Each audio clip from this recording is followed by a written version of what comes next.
विद्यार्थी मित्रांनो नमस्कार. मी प्राध्यापक डॉक्टर निलेश लोंढे आणि आपण खरे आव्हान विचारांचे हा कॉम्रेड गोविंद पानसरे यांचा लेख अभ्यासत होतो. यामध्ये आपण पाहिलं की त्यांनी बदलणाऱ्या जागतिकी परिस्थितीचं जे विश्लेषण केलं आहे ते फारच अभ्यासपूर्ण आहे आणि त्यांच्या विचारांवर साम्यवादी किंवा कम्युनिस्ट विचारांशी जो पगडा आहे तो स्पष्टपणे दिसून येतो.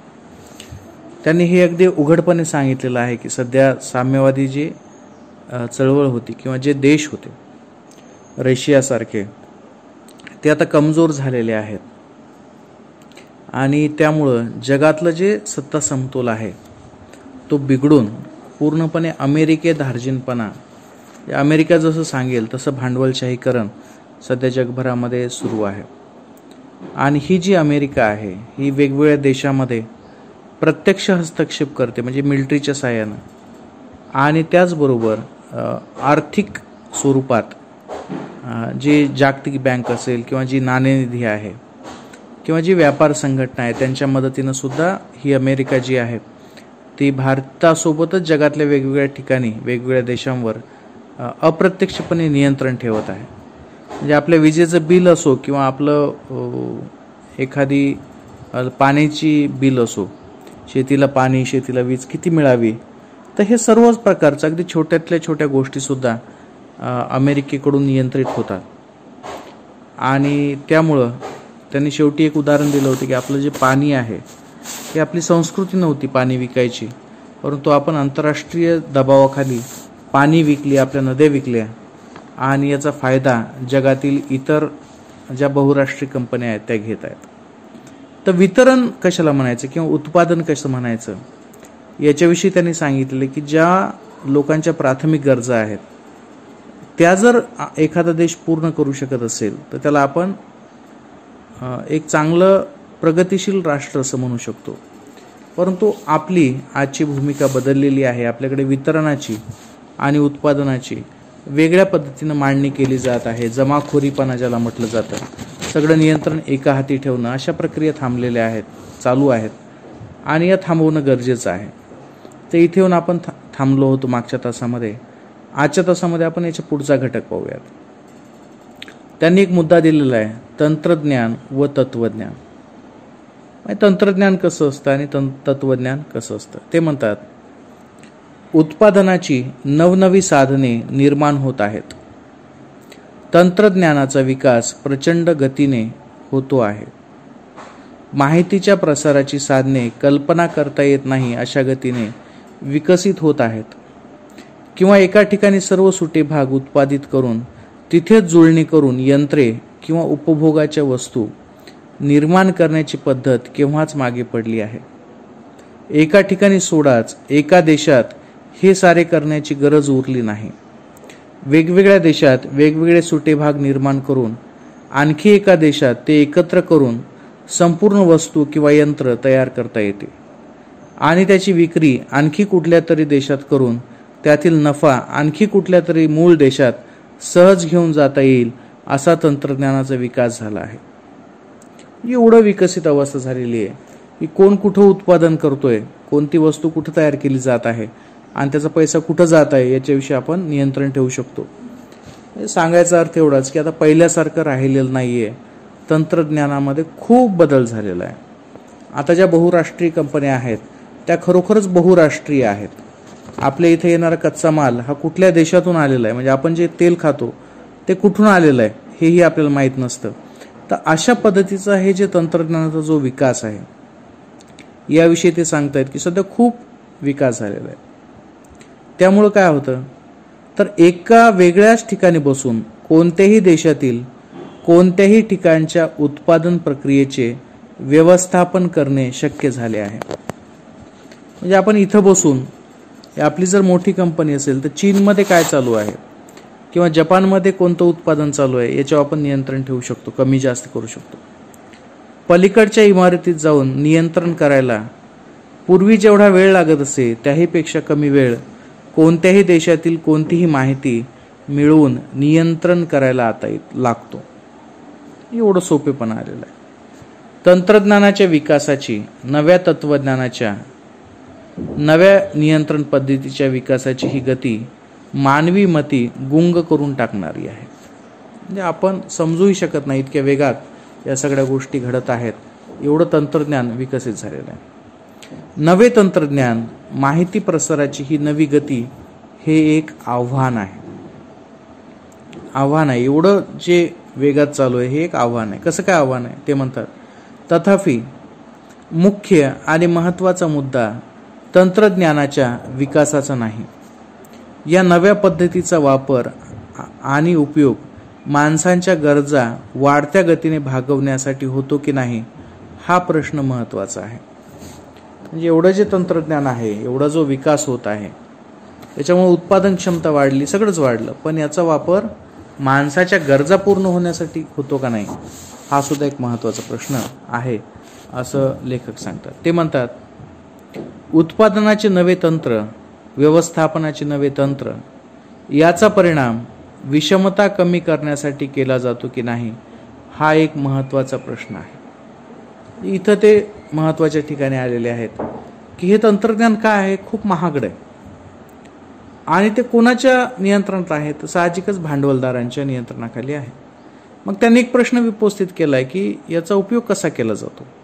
विषमता निर्माण करण्यासाठी एकाला खूप मोठं करायचं आणि दुसऱ्याला उपाशी ठेवायचं, तर हा जो भेद आहे, ही जी विषमता आहे, याविषयी त्यांनी प्रश्न उपस्थित केले आहेत.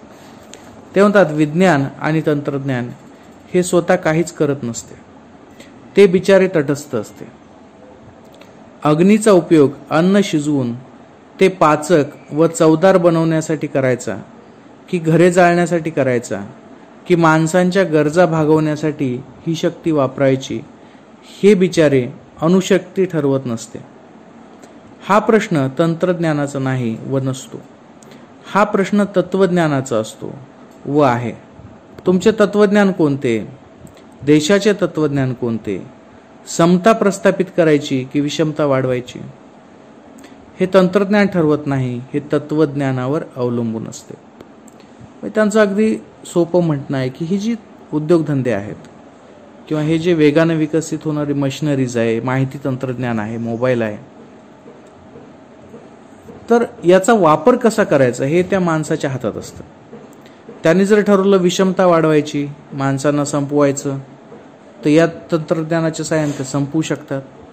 त्यांनी ठरवलं की नाही संपवायचं नाही, तर यांना सगळ्यांना सुखानं राहू द्यायचं, तर ते सुखानं सुद्धा राहू शकतात. हे तंत्रज्ञानाचा विषय नसतो, तर तो वापरणाऱ्याच्या हातातला विषय असतो.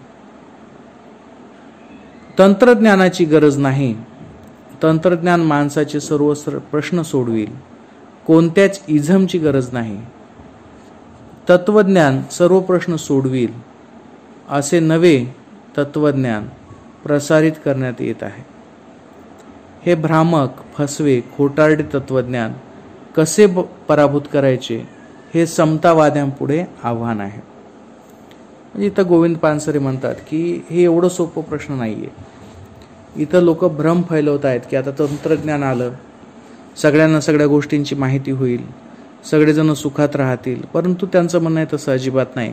आपल्याला एक तत्वज्ञान ठरवावं लागेल, एक फिलॉसॉफी ठरवावं लागेल, एक सिद्धांत ठरवावं लागेल की या तंत्रज्ञानाचा वापर कसा करायचा. पुढे ते म्हणतात, ज्याने त्याने पाहावे, हा एक मुद्दा त्यांनी दिलेला आहे. म्हणजे आजच्या काळामध्ये काय म्हटलं जातं की तू तुझं बघ या पद्धतीनं. पूर्वी तसं नव्हतं. पूर्वी सरकारवर जबाबदारी असायची, पूर्वी जे आपले मोठे लोक असायचे त्यांच्यावर जबाबदारी असायची किंवा कारभार करणाऱ्यांवर जबाबदारी असायची. आता तसं नाही. आता म्हणतात की तू तुझं बघ. तर हे तंत्रज्ञानाचा जो तत्वज्ञानाचा जो मागासलेला भाग आहे याच्याविषयी ते म्हणतात. त्याने म्हटलेलं आहे, आर्थिक आणि सामाजिक समता स्थापन व्हावयाची असेल तर जे दुर्बल आहेत त्यांना वर आणण्यासाठी खास प्रयत्नांची गरज असते. म्हणजे जर आपल्याला असं वाटत असेल की सगळ्यांची समता असावी, तर जे दुर्बल आहेत, जे कमजोर आहेत, त्यांना काय करावं लागतं, मदत करावी लागते. त्याखेरीज ते वर येऊ शकणार नाहीत. हा अनुभव सिद्ध सिद्धांत आहे. जोपर्यंत एखाद्या दुर्बलाला मदत केली जाणार नाही तोपर्यंत काय होईल, तो पुढे येऊ शकणार नाही. गेली 10-12 वर्षे भारतात आणि त्याही अगोदर जगभर जी अर्थव्यवस्था चालू आहे ती बाजारावर आधारलेली व्यवस्था आहे. बाजार व्यवस्था सबळ व दुर्बळ असा फरक करत नाही. सर्वांना एकच नियम, सर्वांना एकच न्याय, सर्वांना सारखे वागवणे, त्यात जो टिकेल तो टिकेल, जो टिकणार नाही त्याची खंत करायची नाही, हा बाजार व्यवस्थेचा न्याय आहे. सध्याच्या काळामध्ये काय चालू आहे, तो कोणी कोणाची जबाबदारी घ्यायची नाही.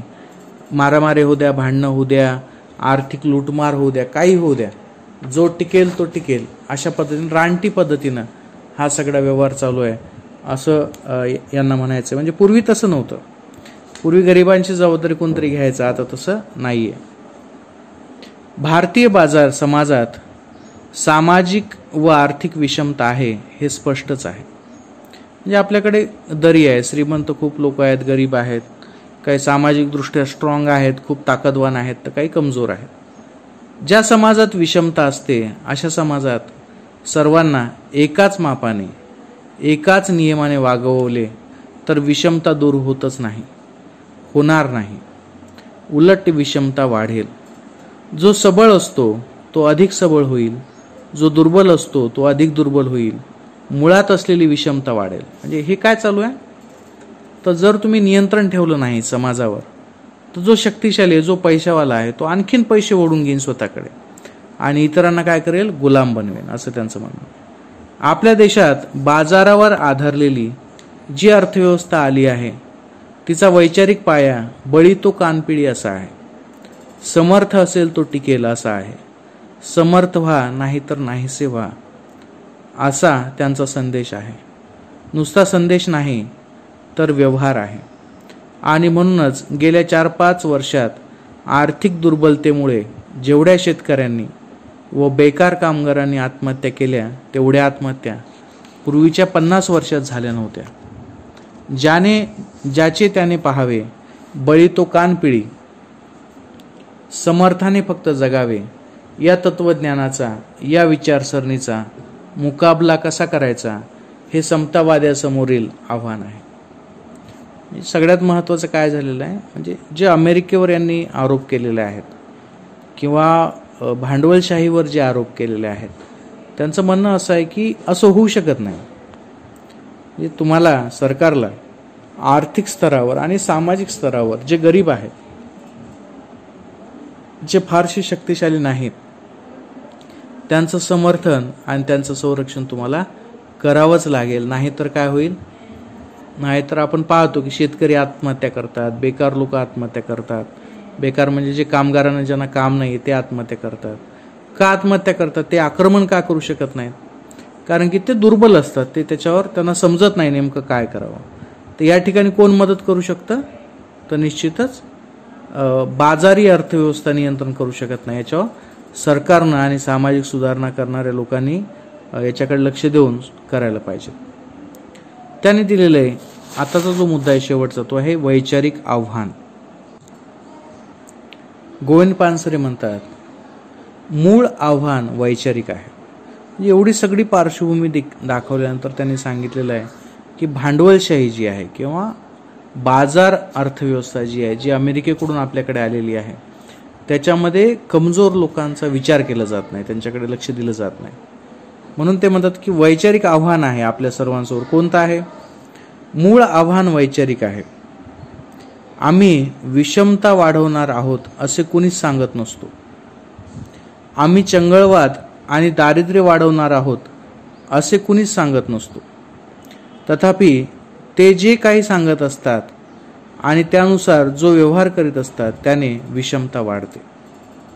भांडवलशाही जरी असेल, एखादा कारखानदार जरी असेल, तो म्हणत असेल की तुम्ही आम्हाला इथं तुमची शेती द्या आणि आम्हाला इथलं खनिज काढून द्या, तर तो थोडीच म्हणणार आहे की आम्ही इथून खूप पैसे कमवू आणि आम्ही फार श्रीमंत होऊ, असं सांगत नाहीत. उलट ते सामान्य लोकांना सांगतात की तुम्हाला आम्ही एवढ्या नोकऱ्या देऊ, एवढं उत्पन्न देऊ, एवढं पगार देऊ. तर हा भ्रम तयार करत असतात ते, परंतु त्यांच्या कृतीमुळं त्या सगळ्या गोष्टी वाढत असतात. भ्रामक व फसव्या भाषेत प्रचाराला प्रचारल्या जात असलेल्या विचारसरणीवर मात केल्याखेरीज समतेच्या वाटचालीच्या दिशेने सुरुवात करता येत नाही. सर्व प्रकारची प्रसारमाध्यमे आक्रमकपणे चंगळवादी विचारसरणी प्रचारित आहेत. जसं कोणीच म्हणत नाही की मी भांडवलशाहीला समर्थन करतो आहे म्हणून, परंतु प्रत्यक्ष आणि अप्रत्यक्षपणे ते लोक समतेला नाकारत आहेत. ते आक्रमकपणे चंगळवाद म्हणजे काही लोकांनी श्रीमंत असावं, काही लोकांनी दुसऱ्याच्या गुलामगिरीवर जगावं, अशा पद्धतीचे एक वातावरण काही लोक तयार करत आहेत. पुढे ते म्हणतात, विषमता स्थापित करणारी विचारसरणी व व्यवहार जोमाने पुढे येत आहे. सध्या कशाचं समर्थन केलं जात आहे? तर विषमता याचं अगदी पद्धतशीरपणे नियोजनपूर्वक एक एक टप्पे पुढे जात आहेत. त्यामुळं काय होत आहे तर जागतिकीकरण म्हणजे अगतिकीकरण, जागतिकीकरण असे गोडस तथापि फसवे व खोटे नाव देऊन पुढे येत आहे. सध्या काय चालू आहे? ज्याला आपण जागतिकीकरण म्हणतो, ज्याला आपण बाजारीकरण म्हणतो, ते काय आहे? अगतिकीकरण आहे. म्हणजे लोकांना फसवण्याचं काम चालू आहे. साम्राज्यवादाला जागतिकीकरण असे नाव देऊन ते पुढे येत आहे. म्हणजे स्वतःचा साम्राज्यवाद, जुन्या काळी लोक आक्रमण करायचे आणि सरळ एखाद्याला गुलाम बनवायचे, तर तसं आता नाहीये. एखाद्या देशावर राज्य तरी त्याच देशाचं असलं तर त्याची आर्थिक पिळवणूक करणं, त्याच्या प्रत्येक निर्णयावर, त्याच्या प्रत्येक कृतीवर नियंत्रण ठेवणं, असं काम ते लोक करत आहेत. हे वैचारिक आव्हान स्वीकारून प्रथम समता प्रस्थापिण्याचे तत्वज्ञान जोमाने प्रचारले पाहिजे. तर हे जे सगळं चालू आहे, भांडवलशाही चालू आहे, जे जागतिकीकरणाच्या नावाखाली वेगवेगळ्या कंपन्या आपल्याकडे येत आहेत आणि आपणही जे वेगवेगळे तह करत आहोत जगासमोर वेगवेगळ्या संस्थांसोबत, तर हे एक प्रकारे स्वातंत्र्य गमावण्याचं कारण आहे. आणि म्हणून सर्वात प्रथम आपण जर काही करायचं असेल ते काय करायला पाहिजे? तर आपली एक नीती बनवायला पाहिजे. आपली एक समता प्रस्थापित करण्यासाठी सर्व लोकांना भारतीय व्यवस्थेमध्ये स्थान मिळावं याच्यासाठी आपण प्रयत्न केले पाहिजेत. तथाकथित नव्या आर्थिक नीतीत मूलभूत नवे असे काही नाही. नव्या तंत्रज्ञानाच्या आगमनाने शोषण आणि विषमता कमी होत नसते व होत नाही, उलट भीषण वाढत असते.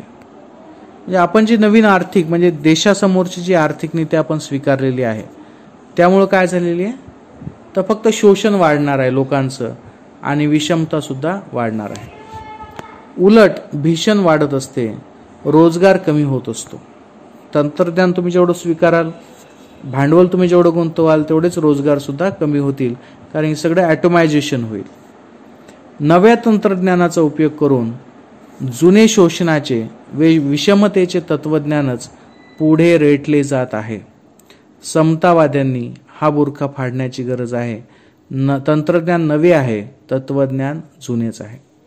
म्हणजे इथं काय जबाबदारी आहे आपली की आजचे हे जे लोक सांगतायत की तंत्रज्ञान वाढलेलं आहे, तर तंत्रज्ञान वाढलं तरीही जर तत्वज्ञान जुनं असेल, म्हणजे तंत्रज्ञानाच्या सहाय्याने एखाद्याला गुलामगिरी लादायची जर कोणी प्रयत्न करत असेल तर तो मात्र त्याचा बुरखा आपण फाडला पाहिजेत, त्याच्यावर आपण टीका केली पाहिजे. समतावाद्यांनी त्याच्यावर काम केलं पाहिजेत असं गोविंद पानसरे यांचं मत आहे.